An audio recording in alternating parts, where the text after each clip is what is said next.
Cek. Oke.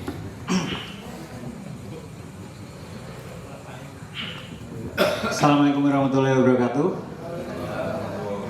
Alhamdulillah. Alhamdulillah. Alhamdulillahirabbil alamin. Hadirin jamaah ngaji Selapanan Senen Payengan. Sebelumnya marilah kita tidak henti-hentinya memanjatkan puja dan puji syukur kehadirat Allah Subhanahu wa Ta'ala, karena berkat karunia-Nya pada malam hari ini yang tadi sore sempat hujan dan beberapa area di kota Semarang tergendang oleh air banjir, kita masih bisa berkumpul dalam kondisi yang sehat walafiat, alhamdulillah. Serta tak lupa sholawat serta salam selalu kita panjatkan kepada junjungan kita Kanjeng Rasul Muhammad SAW yang kita nantikan syafaatnya di yaumul akhir nanti. Nah, ini sebenarnya agak-agak jebakan Batman dari Kang Putu. Pas ngaji rebuan, pas lagi enak-enaknya menikmati hidangan, tiba-tiba disenggol. Besok Senin Payengan sampean ya moderatornya. Waduh, tema ini pun baru muncul, baru mengemuka di jagat sosial medianya santri bajingan itu hanya beberapa hari dari pelaksanaan gitu. Dan saya dipaksa untuk belajar lagi mengenai apa sih era society 5.0 itu. Lalu kemudian saya diberi sedikit juga bocoran melalui bukunya Mas Apriyadi Ujiarso mengenai bagaimana situasi dan kondisi sosial budaya di negara kita, di Indonesia, di era kejayaan Majapahit. Dan sepengetahuan saya, beliau ini juga banyak literasi sejarah yang lain dan nanti kita akan perdengarkan. Dan pembicara yang satunya adalah tokoh kondang Kota Semarang. Kalau ada di antara kawan-kawan santri bajingan yang manggil temennya John, nah ini yang memulai beliau ini, Mas Eko Tunas. Jadi kalau ada John, dia kabarnya John, nah itu Mas Eko Tunas tuh yang ngajari. Saya ingin membuka diskusi kita malam hari ini dengan sebuah quote dari sejarawan Norwegia, namanya Christian Louis Lange. Agak susah nih Norwegian. Dia mengatakan bahwa technology is a useful servant but a dangerous master. Jadi menurut dia teknologi adalah pelayan yang berguna, tapi tuan yang berbahaya. Dan sebenarnya dewasa ini di negara kita juga mulai terasa nih, teknologi justru menjadi tuan di antara kita semua. Contoh sederhana adalah yang paling banyak mungkin kalau contoh yang sifatnya 180 derajat adalah penyalahgunaan teknologi ya. Mungkin kita juga digegerkan di jagat Twitter beberapa hari belakangan ini tentang, kalau di sini ada karpet merah, kalau di Twitter lagi ramai kebaya merah, kalau teman-teman ikuti yang durasinya 16 menit itu. Terus kemudian sempat heboh juga mengenai kemajuan atau modernisasi di Kabupaten Bondowoso. Ada mall pertama di sana, City Plaza namanya. Jaraknya kurang lebih sekitar 216 km kalau saya ukur di Google Map dari Trowulan, Mas Apriyadi.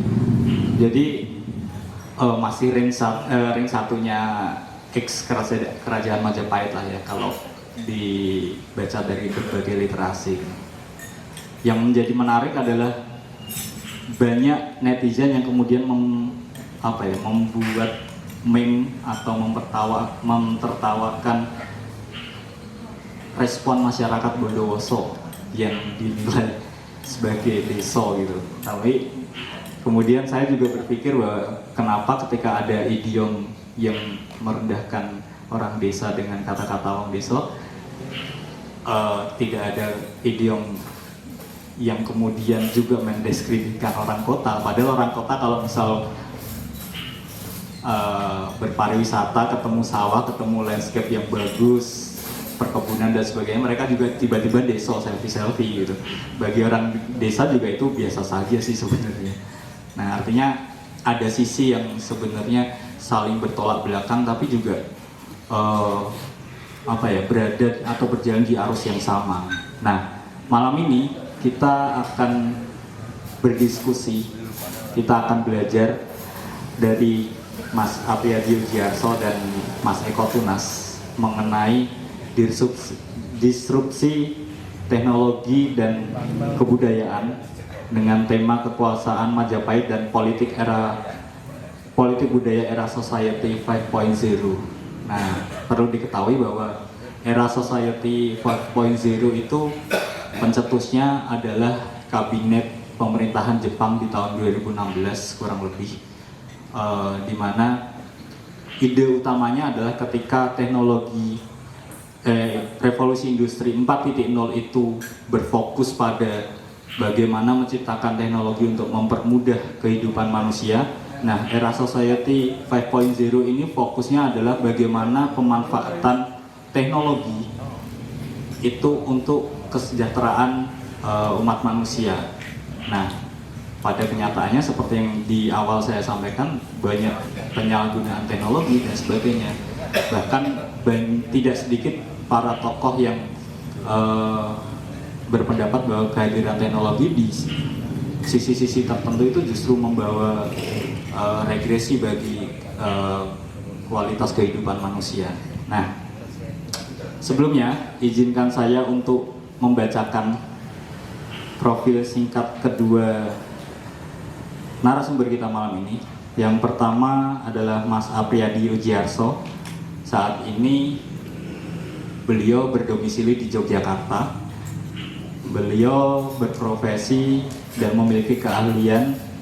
Beliau adalah seorang researcher atau peneliti dengan keahlian di bidang qualitative research atau penelitian kualitatif, kemudian corporate social responsibility dan event management. Ini hasil selancar saya di dunia maya.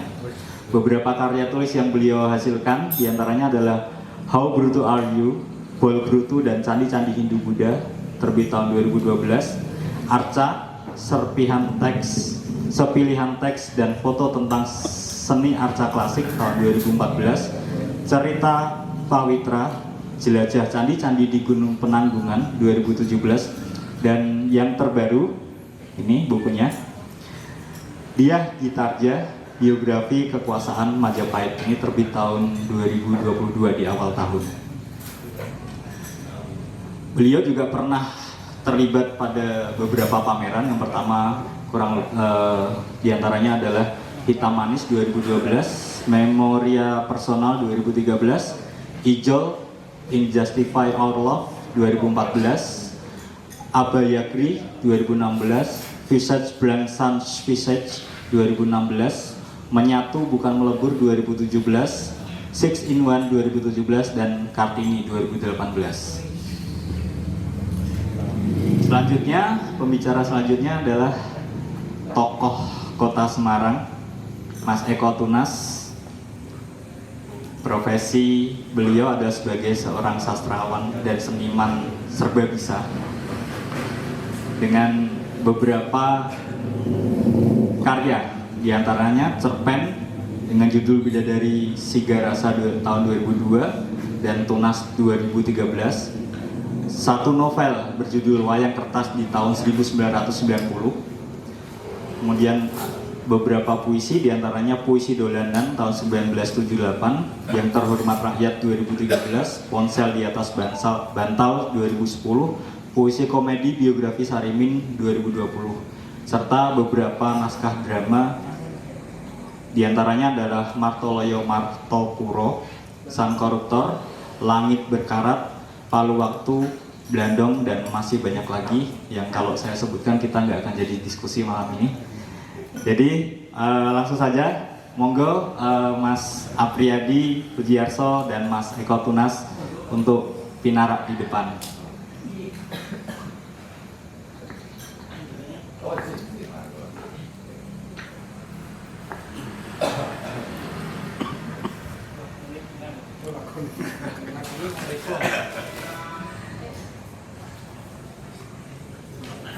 Izin Mas Eko dan Mas Apriyadi, jadi kurang lebih bocorannya, spoilernya seperti tadi yang saya sampaikan.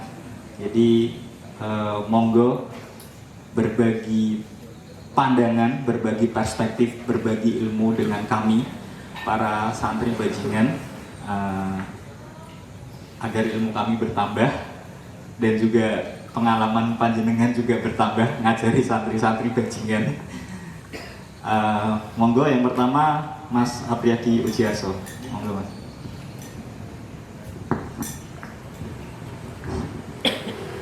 Assalamualaikum warahmatullahi wabarakatuh. Atur nuwun sudah diberi kesempatan. Atur nuwun laude teman-teman semua, Kang Putu, Mas Eko, Mas Cindung. Aku mulainya dari mana? Ini agak susah ya. Karena jauh ya, teknologinya mungkin sedikit yang diulas gitu. Tapi biasanya kalau saya membaca sastra kakawin gitu, membaca, menganalisis,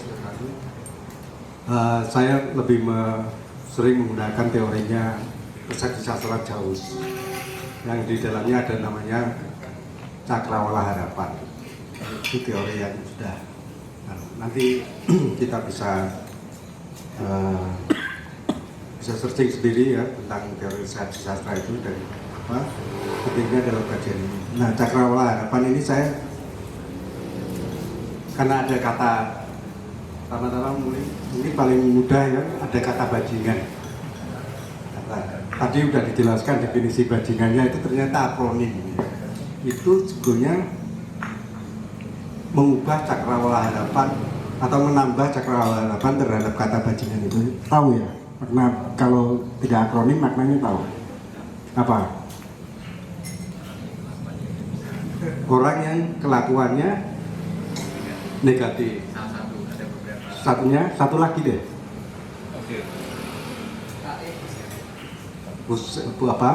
Pengemudi bukan yang pakai apa? Sapi itu apa? Pedati. Nah, jadi makna yang pernah muncul pertama Cakrawala Harapan pertama kan pengemudi bedati. Kemudian berubah kok jadi negatif ya. Orang yang apa? Kelakuannya negatif. Itu Cakrawala yang mungkin dikenal di era 80-an ya. Ya sekarang dirubah lagi, diberi makna yang positif ya. Sebagai akronim dari Bar Ngaji Mangan. Positif banget kan ya itu. Bar Ngaji Mangan. Nah ini Cakrawala Harapan itu selalu bersifat dinamis gitu kan. Jadi kalau kita tapi paling penting adalah mengetahui makna awalnya dulu. Makna awalnya dulu dan kemudian bagaimana diterima oleh masyarakat kata itu, ada perubahannya seperti apa yang perlu kita catat. itu kata kuncinya di kalau dalam tulisan saya itu kan lebih membicarakan saya basisnya kan dari negara Kertagama dan para raton. Tapi sebelum itu saya mau bercerita dengan teman-teman perubahan-perubahan yang terjadi di dalam. Jadi kakawin itu adalah salah satu sastra yang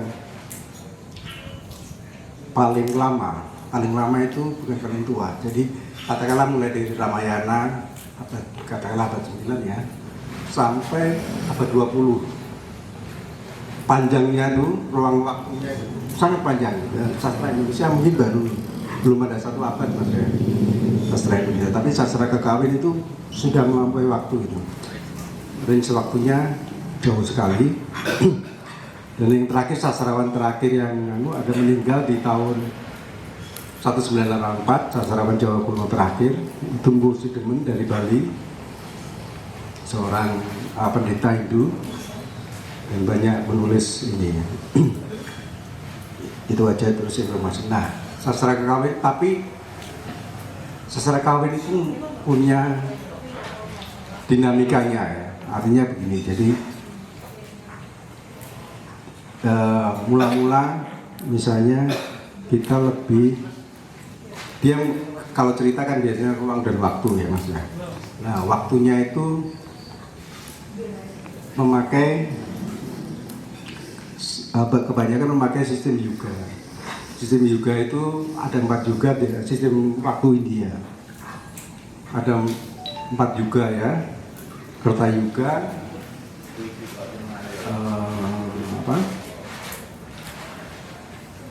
Tetra yuga, Dwapara yuga, dan Kali yuga. Itu sistem waktunya. Jadi kalau misalnya teman-teman membaca Ramayana, itu mesti sistem waktunya adalah, kalau teman-teman membaca Adiparwa,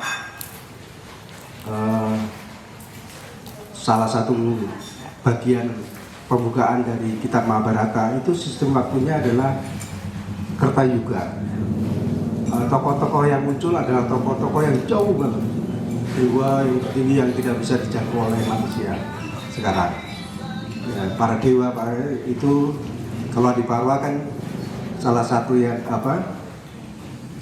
dikisahkan adalah pengadukan samudra itu. Nah, itu tokoh-tokohnya lebih ke para dewa. Tapi sistem penceritaannya ketika Mahabharata itu adalah sistem Kali Yuga, karena yang diawali dari upacara ditanyanya oleh Janamejaya, cucunya Parikesit, kalau nggak salah ya, cucunya Parikesit ya.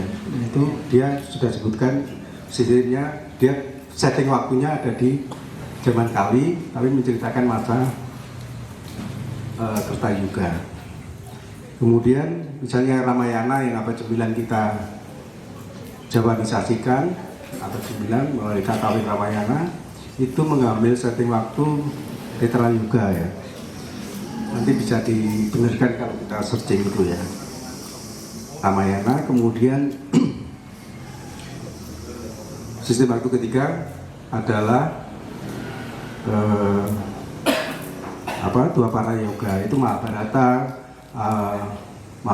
dan Pandawa Cycle kalau kita nyebut. Dan yang terakhir adalah Kali Yuga. Biasanya kekawin sampai masa Singosari itu memakai sistem Kali Yuga kalau penceritaannya. Nah, nanti berbicara dengan ini. Selain itu adalah sistemnya memakai namanya 4 dwipa. Ruangnya itu 4 dwipa. Sistem bumi India itu 4 dwipa. 4 sampai 7 kalau yang Hindu, 4 sampai 7, terus kalau yang Buddhisme adalah transisinya. Kalau ceritanya kekawin nuansanya Buddhisme, ini kita bisa sistem 4 dwipa. Dia membagi kayak teratai itu. Bumi itu seperti teratai. Ada yang utara selatan, timur, itu apa namanya ada semua, dan di tengahnya kayak ada tangkai bunga teratai, terus nah itu meru itu semerunya di situ, puncaknya ya, di tangkai gitu, terus ada bunganya. Nah, itu kayak perwujudan gunung Meru, gunung Semeru. Nah, itu menjadi pusat dunianya di situ. Tapi di dalam sistem 4 dwipa ini, bagian benua yang bisa dihuni manusia, bukan bisa, yang dihuni manusia adalah apa yang disebut Jambu Dwipa. Jadi setting waktunya begitu. Nah, sistem Dwipa ini sepertinya berakhir di zaman Kertanegara Singosari, Mas. Kertanegara Singosari, dan karena dia ada konsep Dwipa antara Mandala Dwipa antara yang dikembangkan oleh Raja Kertanegara di dalam upaya memperluas pengaruh Singosari, dan di dalam konteks untuk nanti ekspedisi Pemelayu, di dalam konteks untuk mencegah masuknya bangsa Tatar ke Jawa. Jadi itu terus kemudian kita masuk ke bagian pertama dari tulisan saya yang lebih menceritakan bagaimana nih kekuasaan Kertanegara yang mulai mengelola dan berhubungan dengan Tatar, berhubungan dengan bangsa Mongol yang ekspansif begitu ya. Mungkin nanti bisa dibaca di ini. Terus nah, negara Kertagama ini oleh Prapanca adalah kakawin pertama yang meninggalkan sistem waktu India dan sistem bumi India. Karena di situ meskipun ketika dia menyebut nama Kertanegara, mungkin ada nama apa disebutkan Dwipa Antara gitu. Di sini benar-benar sudah menggunakan Nusantara. Sudah menggunakan sistem Nusa. Jadi artinya memang intinya kalau sistem Dwipa itu sepertinya abstrak dan jauh dijangkau oleh masyarakat. Masyarakat pembaca jauh ini apa nggak tekan gitu loh, pikirannya itu nggak sampai. Nah ini didekatkan sehingga bisa bayangkan kalau dia nyebut Seram, Lombok apa itu bisa terjangkau, atau Wandan di Banda sana itu ada di dalam bisa dijangkau oleh masyarakat pembaca atau masyarakat Majapahit, misalnya dalam berlayar ke sana untuk berdagang beras dan baliknya membawa cengkeh, rempah-rempah itu. Itu udah ditinggalkan jadi setelah itu misalnya sastra kidung, sastra kekawin itu sudah menggunakan sistem waktu Saka. Sistem waktu Saka yang pergantiannya itu misalnya dengan tahun Masehi atau tahun Hijrah itu berbeda. Ini nanti jadi nanti jadi konflik tersendiri, ketegangan tersendiri antara masyarakat ketika tiga sistem waktu itu kita terapkan di sini. Ya, misalnya Lebaran lah ya, Lebaran mesti karena sistem pergantiannya misalnya ini masih hari Minggu ya. Ini kalau Masehi kan masih hari Minggu. Tapi kalau ini Senin Pahing kan harusnya kan sudah hari Senin nih. Nah, pergantian sistem waktu itu kapan detailnya itu sering masyarakat tidak paham. Kalau Masehi misalnya pergantiannya kan ketika pukul 00.00 itu berdasarkan Gregorian gitu ya. Nah kalau ini yang paling saya ingat kalau diskusi kalau memakamkan seseorang ketika wafat pada jam 3 atau jam 4 itu bisa beda. Nah, kalau jam 3 sebelum asar wafat gitu sebelum asar harus dimakamkan segera, ada kebijakan seperti itu. Tapi kalau sudah melampaui itu benar, kalau sudah melampaui itu disemayamkan dulu satu hari semalam. Nah ini yang menimbulkan ketegangan itu. Mau ngomong teknologi apapun ini ketegangannya di sini. Ya kan ketegangan. Betul, kira-kira gitu. Banyak sih disrupsi gitu terus mandek aku bingung.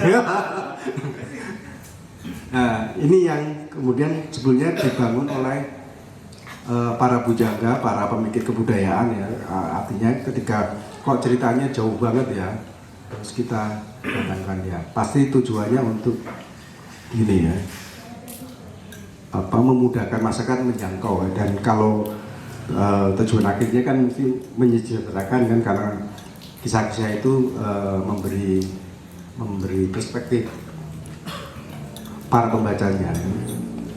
Terus apalagi tadi sistem Dwipa sudah diandalkan jadi Nusa, waktu juga sudah Saka yang kelak ketika Islam berkembang kemudian memakai waktu sistem hijrah gitu ya. Dan ketika di era sekarang 3 waktu sebetulnya yang kita pakai, dan itu adalah ketegangan di masyarakat yang kayaknya hidden sembunyi tapi ada selalu muncul. Nah itu sebaiknya memang harus dikelirkan. Oke. Kemudian Nagara Kertagama itu oleh Prapanca ditulis ketika memang pada puncak kejayaan Majapahit pada masa Hayam Wuruk, puncak kejayaannya Majapahit di masa Hayam Wuruk itu terbukti karena Hayam Wuruk ketika Sembah Palapa, nanti kita melangkah ya. Ketika Sembah Palapa ini Cakrawala Harapan kita ya, karena belum tentu sama dengan Cakrawala Harapan masyarakat Majapahit pada waktu itu. Kita tahu dalam sejarah kan Sembah Palapa diucapkan oleh Patih Gajah Mada ya. Itu si Hayam Wuruk masih 7 bulan, masih mitoni terdasiten ketika, kalau saya bilang ini pas Hayam Wuruk terdasiten di sisi ruang sana Gajah Mada di hadapan Tribuana Tunggawi macam-macam mengucapkan Sembah Palapanya itu. Tapi Sembah Palapa itu tidak disebutkan di dalam Nagara Kertagama. Dia hanya disebutkan dituliskan di dalam Pararato. Ini yang menarik juga ya. Karena baik Prapanca maupun Gajah Mada itu satu zaman hidupnya ada di dalam lingkungan istana yang sama. Tapi dia menghargai itu. Nah, kalau dalam puncak Hayam Wuruk ketika dinarasikan oleh Prapanca di dalam Nagara Kertagama itu dia sudah punya mantu, sudah punya anak dan sudah punya mantu. Disebutkan namanya mantunya apa di bagian pertama. Artinya ini memang sudah pada puncak kejayaannya.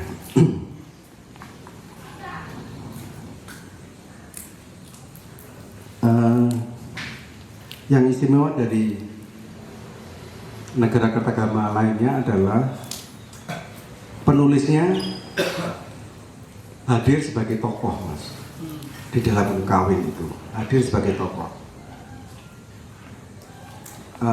Para penulis kakawin yang kebanyakan para penulis kakawin itu malu-malu memasukkan dirinya sebagai tokoh di dalam tulisan-tulisannya.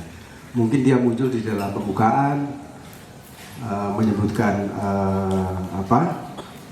sponsornya, menyebutkan raja pelindungnya, menyebutkan dan juga di bagian akhir atau terselip sedikit-sedikit itu. Prapanca dalam dirinya menuliskan dirinya di dalam Nagara Kertagama itu sebagai orang yang ingin menulis tapi tidak memiliki pengetahuan yang luas. Kayak gitu. Nah, ini konsekuensinya nanti adalah dia bisa memunculkan satu tokoh lagi namanya Danging Acar Jampu Ratnangsa untuk menarasikan genealogi, sistem genealogi dari Majapahit, mulai dari Ken Arok sampai ke Kertanegara sampai ke Raden Jaya dan sampai ke ibunya. Itu yang jadi dia punya keleluasaan dengan memposisikan dirinya tidak maha tahu. Dia bisa memasukkan orang yang tahu sejarah keluarga Majapahit itu bisa diruntut ini yang menarik ya bagi saya bahwa tidak semua kan mungkin posisinya ini kayaknya yang pertama sih membongkar tradisi penulisan kawin yang begitu banyak syarat ya pada puisi ini, dan dia bisa memasukkan dirinya sebagai di dalam cerita itu. Ini strategi yang tidak gampang ya. Aku nggak tahu nanti kalau Mas Eko kan bisa bercerita nih bagaimana memasukkan dirinya di dalam. Biasanya kan dia nitip ke tokoh-tokoh yang penulis kan menyampaikan pesannya itu melalui tokoh-tokoh yang di-create, tapi dia memasukkan dirinya sendiri sebagai tokoh itu kan juga di dalam sastra kini mungkin juga jarang ya kalau aku lihat gitu. Apalagi ya kayaknya kira-kira gitu.